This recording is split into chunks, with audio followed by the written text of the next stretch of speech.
Hola, espero que estén muy bien. Gracias por acompañarnos a una emisión más del Círculo Rojo. Como siempre, a mi izquierda en la pantalla, queridísimo Raciel. Y por esta ocasión, a mi izquierda en la mesa, el fantasma rojo que siempre viene a dar la cara.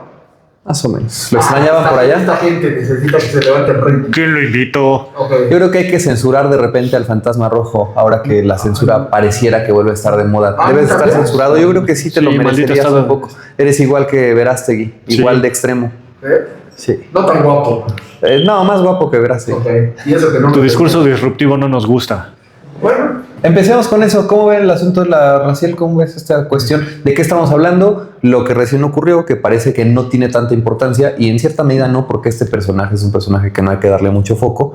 Sin embargo, lo que está en la mesa, en la discusión, es si un medio público tiene que censurar o tiene la facultad de censurar a partir de algunos criterios, que cuáles son esos criterios, quiénes los definen, en este caso los defensores de las audiencias.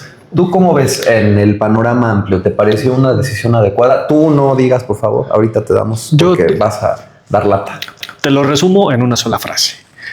La primera y única. Hazlo conducente. Somos ya Venezuela, ya nos estamos conduciendo a ese estado autoritario, dictatorial, narcopresidencial, castrista, chavista.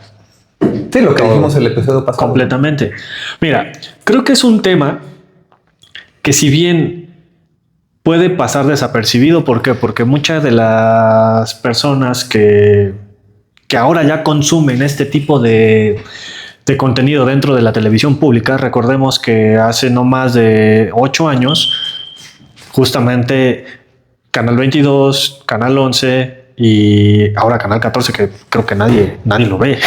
No, sí lo ven. Bueno, pero eran canales que no eran socorridos por la gente, que no consumían ciertos contenidos que eran específicos, salvo el Iván de Valentina. ¿Quién no se acuerda del Iván de Valentina? Pero Bisbirige, el mundo de Big Man, ¿no? Por Dios, ¿no? Pero bueno, eran otro tipo de contenidos que no eran tan consumidos. Ahora, a partir de 7 años a la fecha, se ha cambiado un poco la barra programática y creo que eso ha dado pie a que haya nuevos contenidos, nuevos programas.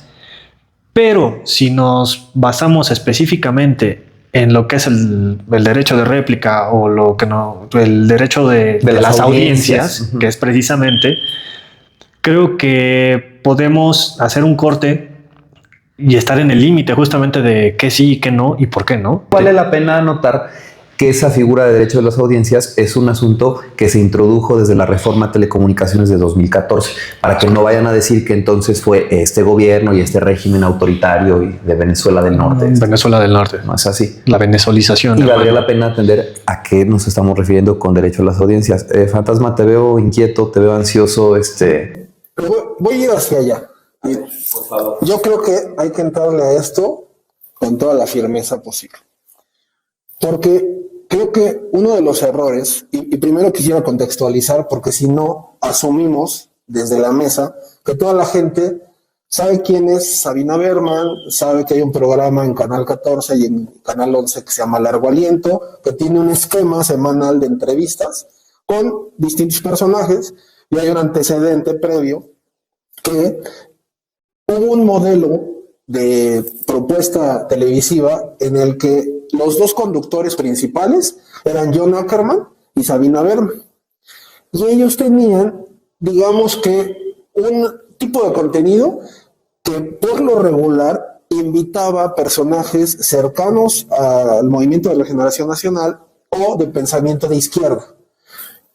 Y hay un punto de quiebre porque Sabina Berman intenta que inviten a un personaje, digamos, disidente, que tenga una postura un poco más crítica hacia el propio gobierno de López Obrador, y hay un rompimiento entre ellos y eso da pauta al programa actual de Sabina Berman, que entonces ya tiene este esquema totalmente, o que intenta tener este esquema muy plural, donde lo mismo puede sentar a una exconvicta como Gloria Trevi, que puede tratar de llamar a la mesa a lo mejor a Salinas Pliego, o sea, que no está solo inclinado con personajes de Morena y con personajes o funcionarios del gobierno actual. Y al final, ese es el sello editorial que Largo Aliento ha tratado de defender. O sea, yo puedo estar en contra de tu pensamiento, pero eso no significa que no te incorporo a la conversación, y por ahí lo podemos rescatar a lo mejor en imagen. No sé si ustedes recuerden un debate que se da en Los Pinos, que hoy día está abierto y que en algún momento se utilizó, o sea, Largo Oriente lo utilizó para grabar, donde ella invita a Viri Ríos y a Enrique de la Madrid. Sí. Y ahí en ese debate es donde el genio, este economista de avanzada, dice que la oligarquía, que la gente que tiene una capacidad económica predominante, puede adoptar a cada pobre. Sí, porque no puedes adoptar a cualquiera, tienes que adoptar a un pobre, y eso puede sustituir los programas sociales de el castrochavista, leninista y no sé qué tanto del López Obrador. Oye, pero de acuerdo a su postura, ¿yo podía adoptar a una venezolana? Probablemente sí, pero yo creo que tu mujer no te lo permitiría. Y pero regresando, sería interesante si eso saliera, perdón, en televisión pública, si eso infringiría el derecho de las audiencias. ¿Qué tanto es censurable? ¿Qué tan censurable es? Que creo que eso es lo que está ahorita. De hecho, podría ser censurable, pero me quiero regresar.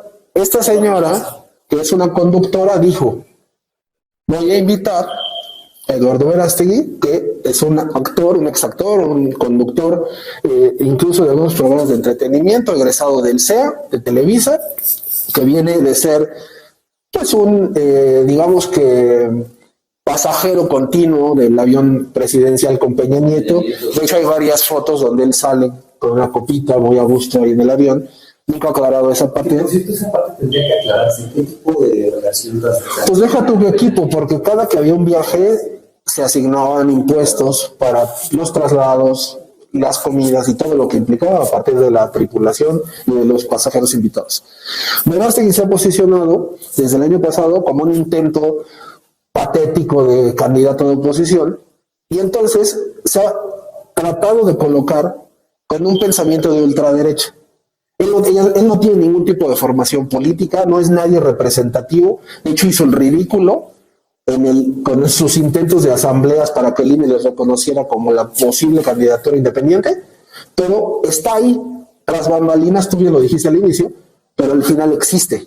Entonces, desde mi perspectiva, hay muchas cosas positivas que hace la 4T, pero creo que donde se tiene que hacer una revisión, y este es el caso, es en el manejo de la estrategia de comunicación, porque tú no puedes dar estos golpes en la mesa totalmente fuera de lugar de generar un gasto de recursos, de personal, de grabación, de difundir 2-3 días antes, después de que va a salir el programa al aire, y el mero día, sin anunciar los motivos, simplemente no sacarlo al aire, y que ni siquiera la conductora, que en este caso es Sabina Berman, ni el invitado, pues por mínima decencia o por mínimo protocolo les hubieran dicho: oye, ¿qué crees? ¿Sabes qué? Se va a desfasar, vamos a pasar esa entrevista dentro de 3 semanas, aunque fuera mentira, nadie hizo nada, y entonces le das foco a un tipo con ideas arcaicas que se vuelve nota y que se vuelve una voz que tiene el derecho de decirme censurado, porque en efecto sí, lo censuran. Sí, pero además yo tomaré con cuidados. No soy tan determinista respecto a la censura. Creo que eso podríamos como desmenuzarlo con más tiento. Porque además coincido con lo que dices, o sea, se le terminó dando foco a alguien que no importaba, y que seguramente si hubiera salido al aire la entrevista tal como estuvo, yo la escuché completa porque la subió finalmente Sabina Berman a sus redes. Yo creo que de manera también, no sé si atreverme a decir poco ética, pero sí poco adecuada, porque no es una producción de Sabina Berman. Y yéndonos para atrás en lo que está señalando, que son recursos del pueblo de México, o sea, ese programa nos cuesta a todos los mexicanos, a todos los contribuyentes, o sea, Salinas Pliego no, pero a los que sí pagan impuestos les cuesta un montón de dinero. Y creo que ahí valdría la pena también preguntar: ¿Sabina Berman tiene libertad absoluta para decidir a quién va a invitar ella? Y lo pregunto porque podría decirse sí, porque es su programa, sí, pero ese programa se paga con recursos de todos. Y vale la pena también traer a colación de dónde viene Sabina Berman.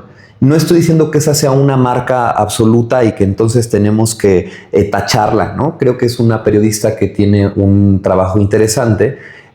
No nada más es periodista, es dramaturga, es decir, su trayectoria habla por sí sola, y por eso es que puede tener o ha tenido oportunidad de tener cercanía con distintos perfiles.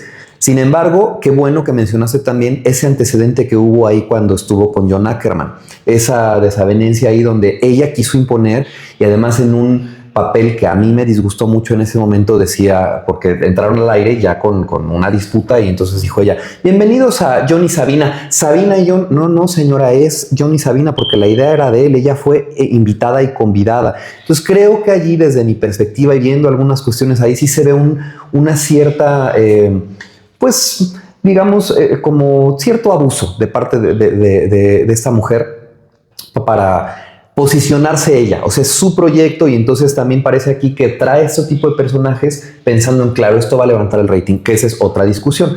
La televisión pública tiene que tener el mismo fin que la televisión privada, que en este caso es tener ratings altos. La televisión privada necesita altas audiencias para que haya anunciantes ahí. La televisión pública no tiene anunciantes. Lo tuvo en la época de Calderón, que además fue muy criticado porque esa no es la vocación de la televisión pública. Entonces, hablando de vocación, la vocación de la televisión pública, sí entiendo que ahora desde esa figura de la Defensoría de las Audiencias, por supuesto que se le tiene que dar voz a todas aquellas personas que no se les da voz en la televisión privada. Y aquí la pregunta es, un personaje como Eduardo Verástegui no hubiera encontrado nicho, por ejemplo, en algún noticiario de Televisión Azteca o de cualquier otra televisora que está licenciada del espectro radioeléctrico privado. Mira, yo quiero hacer un comentario referente a esto.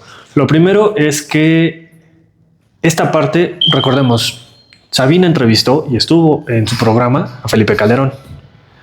Felipe Calderón es una persona, creo que la mayoría en esta mesa y la mayoría de la audiencia coinciden que es una persona desagradable para los recuerdos de todos nosotros. Primero. Pero en segunda también quiero retomar, había un defensor de las audiencias, un catedrático de la Universidad Nacional Autónoma de México, el doctor Felipe López Veneroni, y él justamente en sus postulados siempre manejó también el tema de la pluralidad, ¿no? Este tema de la pluralidad, repitan conmigo, pluralidad. Este tema de la pluralidad, justamente es muy importante. ¿Por qué? Porque estás hablando de un medio público que entiendo esta comparativa que haces con los medios privados que a pesar de todo se concesionan por parte del Estado. Pero si tú estás dando cabida, que es mucho de lo que se critica ahora, ¿no? Había un programa en Canal 11 donde salía el doctor Meyer, salía Amparo Casar, esta mujercita que... Amparo Beca por Siempre Casar. Beca por Siempre Casar. Sí, exactamente. Mejor entonces conocida como la Viuda Negra. La Viuda Negra. Dios nos ampare. Pero justamente tenías un espacio que si lo que estás tratando de promover desde este punto de vista que defendía López Veneroni es la pluralidad, pues creo que haberme hecho una entrevista a un personaje que se caracterizó solo por salir en alguna novela y por tener un grupo que tuvo 2 hits junto con este tipo, hay otro tipo por ahí, se llamaban Cairo. No era Ricky Martin, era un güerillo, Gabriel Soto, creo es. Tuvieron un grupo que pegó en los 90, 2 canciones, Es el único antecedente que tenemos de Verástegui. Verástegui, tras su intento fallido por formar un partido de ultraderecha, se acercó a las huestes de Estados Unidos con Trump, con los republicanos. Que por cierto, hay un partido que ya está formado y con casi registro en Nuevo León, que es México Republicano.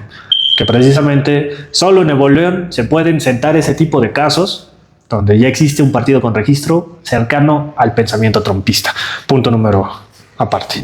Ahora, retomando el tema de Verástegui y coincidiendo con lo que dice el Fantasma Rojo, creo que esta parte en la que Verástegui sale, da una entrevista, habrá gente a la que no le agrade. La mayoría de las personas, de las audiencias que ya consumen televisión pública, es gente que se acercó a ese tipo de canales por la oferta que empezó a cambiar. Empezaron a ver programas que no veían en televisión comercial. Ahora, si hacemos una comparativa con el caso de López Obrador, ¿tú crees que a López Obrador en algún punto le iban a abrir las puertas de la televisión pública? Por supuesto que no, lo tenemos clarísimo. Pero si nosotros o la gente que nos jactamos en este gobierno de que las cosas están cambiando, coincido, pudiste haber pasado la entrevista. ¿Por qué? Porque este Martel, el actual defensor de las audiencias, alude a un mensaje de odio. Tú que tuviste que pudiste ver la entrevista completa, ¿detectaste algún fragmento en la que su lenguaje incitara al odio? Es que el problema, y tiene que ver también con la legislación y con lo que estipulan las 2 fracciones que citan precisamente el comunicado que sacaron en conjunto tanto la directora de Canal 11 como el director del sistema de radiodifusión mexicano. No tiene que haber un mensaje de discriminación, un mensaje de odio. Si uno revisa con cuidado la entrevista, yo creo que este hombre, este actor, es cuidadoso. O sea, tampoco es que dice abiertamente vamos a matar o vamos a desvivir para que no nos censuren a nosotros también. Vamos a desvivir o hay que desvivir a tales personas. No lo hace abiertamente. Sin embargo, en algunas de sus posiciones sí hace algunas comparativas que sí pueden ser consideradas un discurso de odio, disfrazado, justificado, matizado, pero sí está ahí. Ahora, desde mi particular punto de vista, yo les he de confesar que no alcanzo a decidirme todavía, porque el problema también es que hay mucha ambigüedad en la redacción de la ley. Y entonces, para mí el problema también es quién decide. Muy bien, me parece muy bien que exista la figura de la defensoría, pero también lo que es riesgoso es que esa defensoría corre a cargo de una persona. Ahí hay alguna entrevista, por lo menos con Julio Hernández Astillero, en donde le pregunta directamente a esta persona, muy bien, y esa determinación, ¿quién la tuvo como defensor de las audiencias? Y es él. Es decir, entonces es una persona la que decide qué pasa el día de mañana, que cambie ese criterio. La persona que llegue a ocupar el puesto de defensor de las audiencias va a tener un criterio totalmente distinto respecto de la persona que actualmente detenta el cargo. Y entonces ahí se vuelve peligroso. Yo pensaba, creo que esto tendría que ser una oportunidad justo para los legisladores.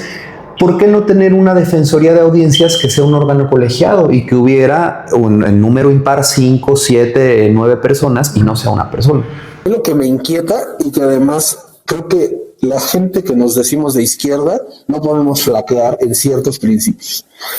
Hay un periodo previo del manejo de la televisión, tanto concesionada como pública, donde de manera muy cínica se utilizó a los espacios de televisión y de radiodifusión del Estado mexicano para hacer propaganda política y para cobijar de manera absoluta cualquier acción que el gobierno priista y panista llevaba a cabo. Me quiero regresar 5 años atrás. En 1, 2, 3 y en 20 conferencias mañaneras le llegaron a preguntar al presidente López Obrador sobre temas de lo más debatibles, de lo más polémicos, y su respuesta y su posicionamiento siempre fue prohibido prohibir. Y no solo lo enunciaba, porque tenemos un historial de políticos mexicanos que eran capaces de decir cualquier frase y no la respaldaban con hechos. López Obrador puso el ejemplo y puso la altura de miras muy alta, porque en su propia conferencia mañanera él guardaba silencio y le pedía al equipo de comunicación que en la pantalla que estaba a sus espaldas y que aparte tenía un impacto como no había ningún programa de comunicación política en México y en toda habla hispana tan potente y tan penetrante como la mañanera. O sea, fue un fenómeno que incluso en términos de YouTube aplastó a otros speakers de todo el planeta que hasta voltearon a decir quién es ese presidente que superó a Ibai y a los mejores. Entonces, él utilizaba esa plataforma y en esa pantalla salían Lozano, salía Carlos Alarraqui, salía Aguilar Camil diciéndole al propio presidente para que se le quite lo pendejo. O sea, el mismo presidente permitía en esa pantalla y en esa plataforma tan fuerte como la mañanera que algunos voceros y políticos de oposición lo pendejearan, lo insultaran, le mentaran la madre. ¿Por qué? Porque creo que ahí hay una postura que desde mi perspectiva es muy inteligente. Él le apostaba a la inteligencia del pueblo. El pueblo es adulto, el pueblo ha tenido una conciencia política como nunca en este país. Entonces, que el pueblo escuche a esos radicales, y que los exhiba, que los critique, pero que los escuche. Porque si nosotros, los de la izquierda, tomamos la decisión, entiendo la articulación y el comunicado en el sentido que va, pero si nosotros asumimos ese criterio y nos convertimos en ese filtro que cobija y que apapacha y que regresa como si fueran menores de edad al pueblo, a los ciudadanos, entonces regresamos a ese gobierno paternalista que no confía en el criterio y en la inteligencia de la gente para decir los argumentos y la poca estructura mental de alguien como Eduardo Verástegui. Es un programa que sí quiero ver, pero para burlarme, no para tomar un partido y cambiar mi postura ni mi visión política. De ahí es porque yo considero que el manejo no fue ni de cerca lo que el mismo presidente López Obrador le marcó la pauta al movimiento, ¿no? Sí. Yo en ese sentido, decía hace rato que no logro decidirme. Quiero acotar, No, a mí me parece que fue un mal manejo. O sea, eso es clarísimo. Y yo además siempre he acompañado esa postura del presidente López Obrador. Prohibido prohibir. Eso creo que no es, eso está fuera de debate. Sin embargo, aquí creo que lo que tendría que preguntarse y hablarse muy bien es el aspecto también organizativo de las producciones y la comunicación interna que hay tanto de los directores de cada uno de los canales donde se transmite el programa de Sabina Berman con la propia Sabina como conductora, y que evidentemente ella también toma decisiones editoriales, porque creo que allí sí valdría la pena, por lo acabamos de decir, ¿por qué darle foco a un personaje así? ¿Vale la pena que se pague con los impuestos de todos que una persona salga a hablar y decir, pues sí, de hecho está de risa la entrevista, y además lo digo con absoluto respeto? Creo que Sabina Berman es capaz de hacer entrevistas un poco más inteligentes que las que yo. Me parece una entrevista bastante mediana, bastante limitada. Y entonces, de hecho, dice uno, o sea, censuraron eso, por favor, ni que hubiera de veras llevado a cabo apología del delito, de algún delito en particular. No, no va por ahí el asunto. Pero además, y perdón, pero no sé si coinciden conmigo, no des un pretexto, hay un relato afuera. En esta torpeza, sé cuidadoso, o sea, me refiero, sé cuidadoso y sé más inteligente, no solamente por el derecho, y hay una frase que establece esta premisa de: yo podré estar en contra de tu pensamiento, pero lucharé hasta la muerte por tu derecho a pensar y a defender tus ideas. Entonces, ¿cómo es posible? Primero, que nos saltemos ese principio, que creo que mucha gente de izquierda lo ha defendido durante mucho tiempo, porque tú bien lo decías, 20 años atrás, en el pleno calor del plantón de Reforma, ¿cuándo era viable que el Canal 11 o el Canal 22 le hubiera abierto los micrófonos a López Obrador con respeto editorial, no para satanizarlo, y que le diera esa oportunidad de oratoria, o a lo mejor no a López Obrador, pero a alguien del movimiento muy cercano, en el pleno momento más álgido del plantón, donde había una satanización? Entonces, si no haces eso, pues Andrés Manuel, cuando estaban las casas de campaña estas en el Zócalo, y los de Frena que hacían sus marchas en coche para no bajarse, pues eran poquitos, entonces si va un güey en una Suburban se ve aparatoso, pero si va caminando pues se ve como un pobre pendejo, ¿no? Entonces el presidente decía: adelante, este país es libre, o sea, que marchen, y que esas casas de campaña, es más, le decía al presidente de Reforma: Junco, ahí ya te puse tu hamaca para que te vengas allí. O sea, ese manejo, pues perdón, no tiene 4 sexenios que salió el presidente López Obrador, y que además él fue el fundador del movimiento que hoy día tiene esta amplitud de poder y que ha permitido que otros perfiles lleguen a la toma de decisiones.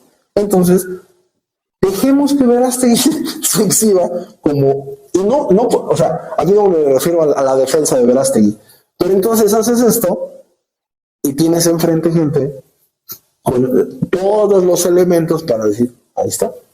Nosotros les dijimos que querían acaparar todo y silenciarnos y taparnos y casi encerrarnos en jaulas.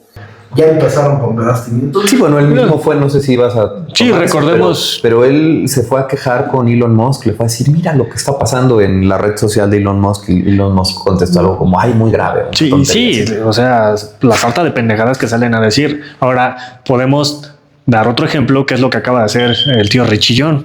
Acaba de ir a Washington a acusar censura. Entonces, lo que hace esto es validar justamente ese discurso. Yo aquí quiero hacer una comparativa un poco delicada, un poco guardando las diferencias, pero ¿recuerdan la campaña de 2017 con Cepeda en el Estado de México? Sí. Exactamente, poner en la conversación a Damián Cepeda por parte de López Obrador, ¿qué originó? No, Cepeda es el panista. Damián Cepeda, no, el otro güey, el del PRD, que se volvió muy famoso. Sí, al que fue presidente municipal de Nezahualcóyotl y tuvo ese crecimiento. Es correcto, entonces, exactamente. Su crecimiento fue exponencial después de que López Obrador dio de qué hablar de él, lo que diga mi dedito. No tienes que hacer eso.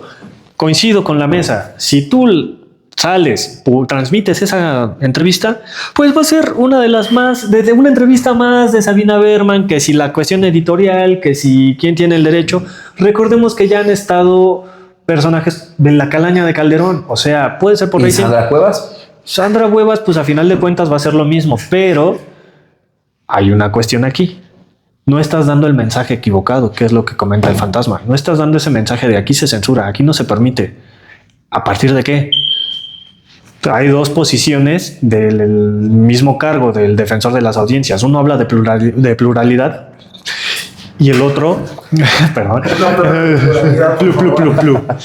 entonces, y el otro está hablando de que de mensajes de odio cuando pues, realmente puede que sí haya habido de manera matizada algún mensaje, pero precisamente eso es lo que la gente consume y le hace darse cuenta de que pues el pez por la boca muere. Lo que está diciendo el fantasma, que era a lo que siempre apeló el presidente López Obrador, que se exhiban ahí, o sea, sean mis invitados y digan lo que quieran decir. Exactamente. Sí, porque además yo la otra cuestión que creo aquí también, que de alguna manera pone endeble a este defensor de las audiencias en su argumentación, es que cuando uno revisa otra vez la entrevista, que no vale la pena, si quieren por puro morbo échenle ojo, pero de verdad no vale tanto la pena.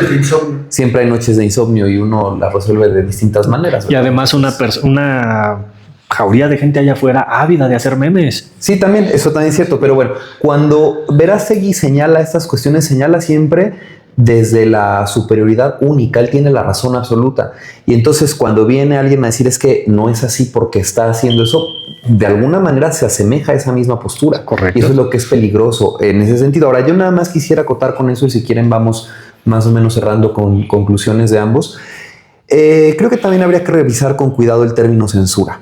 Porque la censura sí implicaría que entonces ahora el gobierno mexicano, el Estado mexicano, a través de la Secretaría de Gobernación, buscara todo tipo de mecanismos para que esa entrevista no saliera por ningún medio. Y no es así, no es así que Sabina Berman en su cuenta personal, que esa es otra discusión, a mí, insisto, no me parece adecuado porque es una producción del Estado mexicano, no es propiedad de ella. Y eso también está contemplado en la Ley Federal de Derecho de Autor. No es de su propiedad y ella lo sube sin tener los derechos sobre ese audiovisual.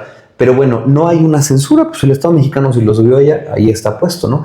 Sin embargo, sí creo que hay una falla en la decisión y en el criterio de la persona que se ostenta como defensor de audiencias. Y yo insisto, creo que es una buena oportunidad para revisar desde la legislación y quizá contemplar que sí sigue existiendo, por supuesto, esa defensoría de las audiencias, pero que en todo caso fuera colegiado y no sea una sola cabeza la que decida y defina qué es. Además, esto que decías, fantasma, o sea, el tutelaje otra vez, no, esto no puede ser. Que además por ahí Astillero le preguntas, ¿qué estás tutelando? No estamos tutelando. De alguna manera sí. O sea, esto no lo puedes ver porque va a dañar mucho. No, pues la gente va a decir, si esto es muy dañino, yo no quiero escuchar a ese señor y por supuesto que no lo voy a apoyar para que sea candidato de nada, pero que se exhiban. Sí, creo que eso. Además, posterior a esa entrevista con Astillero, también entrevista al mismo Verástegui.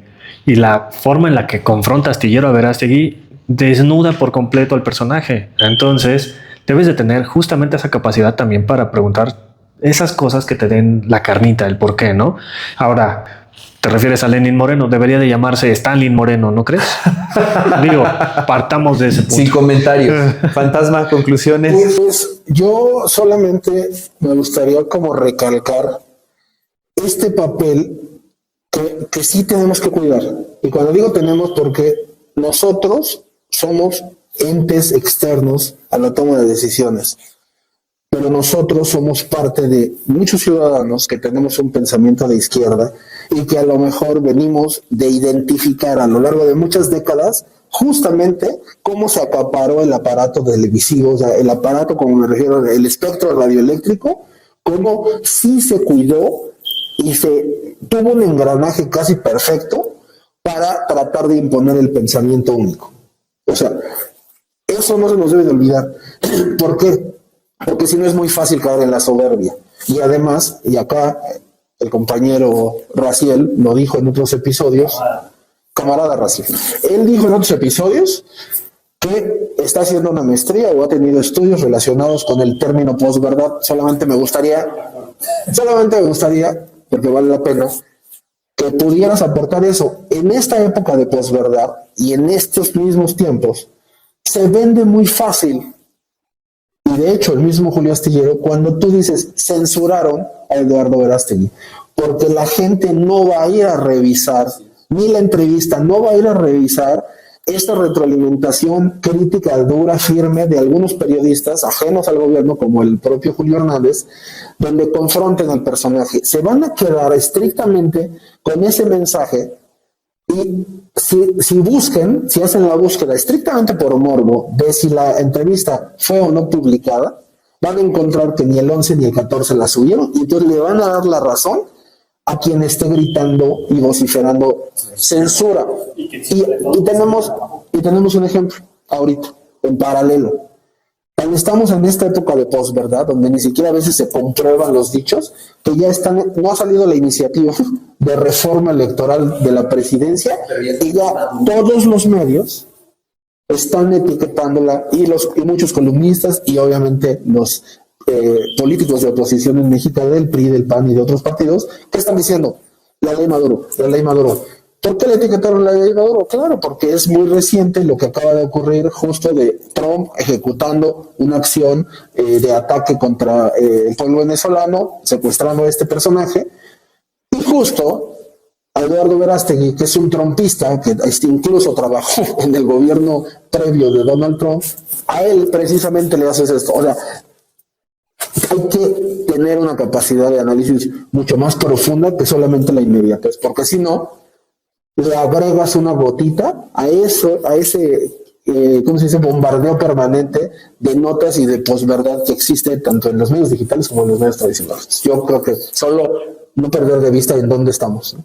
Yo les plantearía una última pregunta para que vaya acompañada de sus conclusiones. ¿Creerían que sería una buena decisión que el Canal 11 y el Canal 14, a través de sus directivos, rectificaran o tuvieran una segunda opinión y sí transmitieran a través de sus señales respectivas esta entrevista que ciertamente generó polémica y que, insisto, ni siquiera vale tanto la pena?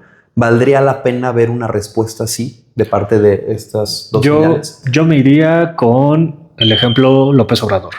López Obrador en varias ocasiones en la mañanera reculó sobre cosas y dichos y resultó algo positivo, al menos para la decisión que tomó en ese momento.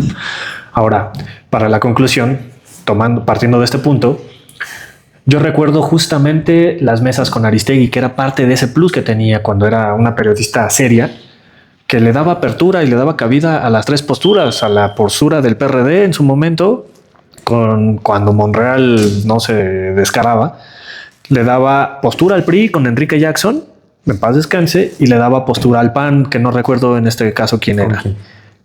¿Con quién? No, digo que no te acuerdas. No recuerdo con quién. Ahorita a ver si... Pero precisamente esta mesa era de las más ocurridas, porque era una mesa donde realmente se daban con todo, con argumentos y con datos que a la gente le valía la pena. ¿Quiénes han retomado estos ejemplos?